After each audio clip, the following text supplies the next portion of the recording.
What's up everybody, it's Roman Gaming here. So, good old Polygon is at it again. They pretty much just came out with their review for Playerunknown's Battlegrounds, because the game has officially, I guess, come out of early access on the PC, and it's now officially released, right?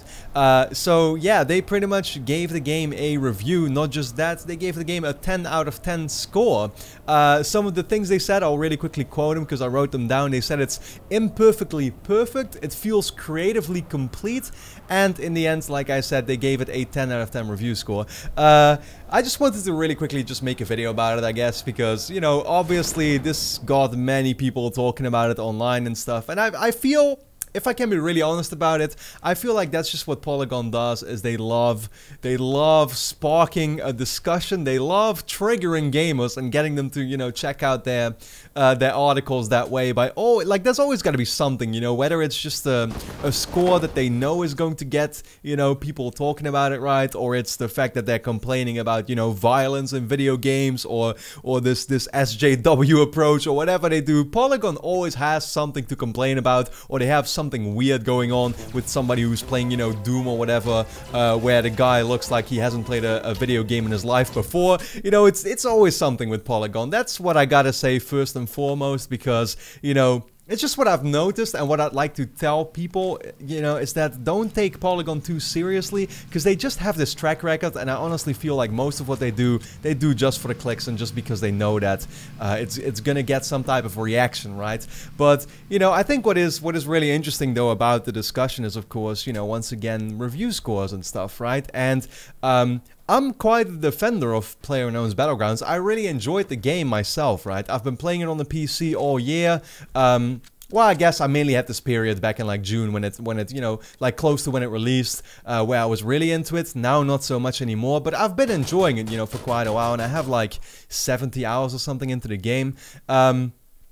It's a very fun game, and I totally understand that people love it so much and that it got as popular as it did, and I'm kind of happy with that too, because I've always loved this elimination type of game mode, you know. In Call of Duty, I always used to play Search and Destroy, I played CSGO, I played Elimination and Uncharted. That type of game mode where if you die, it actually has a consequence, which is that you can't really play anymore. You gotta either, like, you know, wait until the next match pretty much, or just the next round or whatever, right? I've always loved that concept, and I love the fact that PUBG made this concept more popular, right? And like I said, I've been enjoying the game. I was defending it in the whole Game of the Year discussion as well, where you know, where people were saying that you can't give a game, an incomplete game, your Game of the Year or whatever.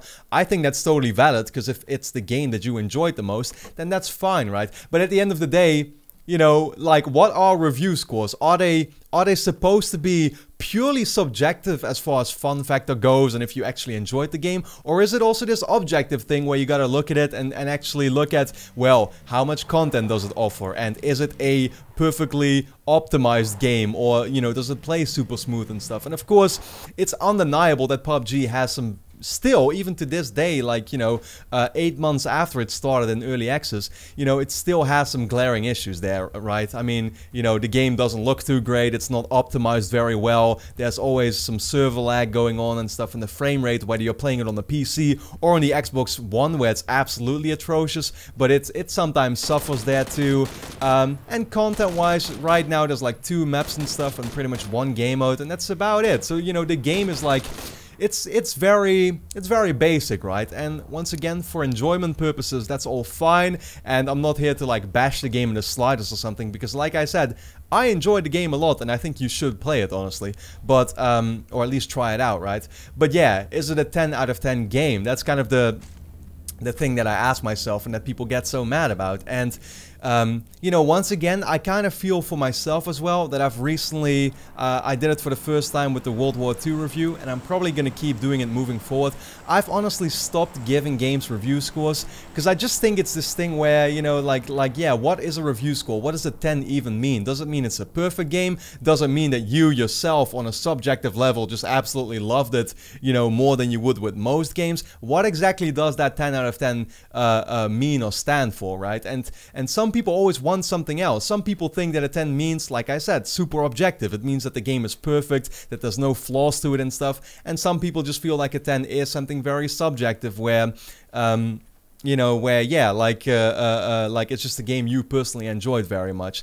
And at the end of the day, another real struggle that I've always had with these review scores is simply that, you know, what is the difference between a 9, a 9.5, and a 10 and stuff? How do you even decide that? It's always been such a loose thing, right? Like, basically, I do my whole 10-minute monologue on what I enjoyed about the game, what I didn't like about it, and then, you know, at the end of it, I pretty much sum it all up together, and you just randomly come up with a certain number that you feel fits that narrative that you've basically been telling people, right? And it just, like I said, there's so many struggles there and stuff that I feel like giving games review scores nowadays, like, it's not even much of a valid thing anymore. I don't think... I'd rather people actually pay attention to the narrative and to the plus points and the negative points, what I actually liked and didn't like about it, and then based on that make up their own mind about it, right? Because like I said, there's so many issues. Maybe even you have sometimes that you don't like a certain genre, but the game is still good in its genre, but you still didn't enjoy it. So what score are you going to give it?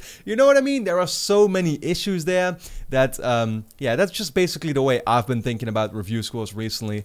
But like I said, based on this whole PUBG Polygon review thing, the thing I want to say first and foremost, like I said, is that Polygon just has a track record of doing this. They love getting you to have some type of reaction and therefore also, you know, check out the article and give them clicks and give them, obviously, you know, that way revenue and stuff. It's just what they do. I wouldn't take it too seriously. But yeah, basically that's all that I really wanted to share on it. So let me know your thoughts in the comments. How do you feel about review scores? Do you think PUBG is perfectly eligible to get a 10 out of 10 from Polygon, for example? Or do you think that's blasphemy, you know, like I've seen some people say online? Let me know in the comments. This is definitely going to be this is going to be an interesting discussion. So with that being said, thanks a lot for watching, everybody, and hope to see you again next time.